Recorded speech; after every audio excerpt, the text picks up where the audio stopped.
Il faut que nous, chefs d'État africains, nous arrêtons de nous comporter donc en marionnettes qui dansent à chaque fois que les impérialistes tirent sur les ficelles. Les questions que mes générations se posent sont les suivantes, si je peux me résumer. C'est de ne pas comprendre comment l'Afrique, avec tant de richesses sur notre sol, avec une nature généreuse, de l'eau, du soleil en abondance, l'Afrique est aujourd'hui le continent le plus pauvre. L'Afrique est un continent affamé. Et comment se fait-il que les chefs d'État traversent donc le monde à mendier? Voici des questions que nous nous posons et que nous n'avons pas de réponse jusque-là. Nous avons l'occasion de tisser de nouvelles relations. Et j'espère que ces relations puissent être les meilleures pour donner un meilleur avenir à nos peuples. Ma génération me charge aussi de dire que, par ce fait de pauvreté, ils sont obligés de traverser l'océan pour essayer de rallier l'Europe. Ils meurent dans l'océan. Mais que prochainement, ils n'iront pas traverser parce qu'ils viendront devant nos palais pour chercher leur pitance quotidienne. Pour ce qui concerne le Burkina Faso, aujourd'hui nous sommes confrontés depuis plus de 8 ans à la forme de manifestation la plus barbare, la plus violente du néocolonialisme, de l'impérialisme. L'esclavage qu'on tend encore à nous imposer. Nos dévanciers nous ont bien appris une chose.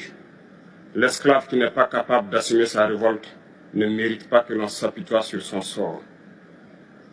Nous ne nous apitoyons pas sur nos sorts, on ne demande pas que quelqu'un s'apitoie sur notre sort. Le peuple burkinabé a décidé de lutter contre l'île terroriste en mesure de relancer son développement. Dans cette lutte, des vaillants peuples, des vaillantes populations se sont engagées à prendre les armes face au terrorisme, ceux que nous avons affectueusement appelés les VDP, des volontaires. Nous sommes surpris de voir les impérialistes traiter ces VDP de milices et de tout type. C'est décevant, parce qu'en Europe, lorsque des peuples prennent les armes pour défendre leur patrie, on les traite de patriotes. Nos grands-pères ont été déportés pour sauver l'Europe. Ce n'était pas avec leur consentement, contre leur gré. Et bien au retour, on se rappelle bien qu'à Tiaroy, lorsqu'ils ont voulu revendiquer leurs droits élémentaires, ils ont été massacrés. Cela ne fait rien donc.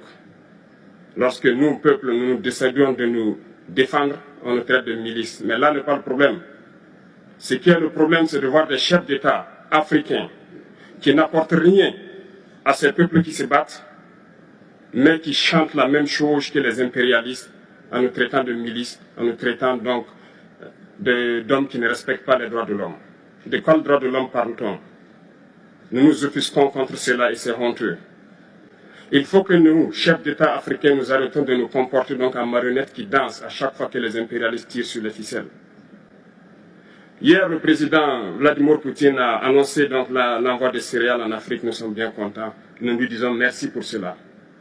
Mais aussi, c'est un message passé à nous, chefs d'État africains, parce qu'au prochain forum, nous ne devrons pas venir ici sans avoir assuré, pour ceux qui ne connaissent pas la guerre, l'autosuffisance alimentaire de nos peuples. Nous devons prendre l'expérience de ceux qui ont pu déjà atteindre cela en Afrique, tisser de bonnes relations ici et tisser de meilleures relations avec la Fédération de Russie pour pouvoir assouvir les besoins de nos populations. Je ne serai pas peut-être long, le temps imparti est très court. Nous sommes obligés de nous arrêter à un moment donné. Mais je voudrais terminer en disant que nous devons donc rendre hommage à nos peuples qui se battent. Gloire à nos peuples, dignité à nos peuples, victoire à nos peuples.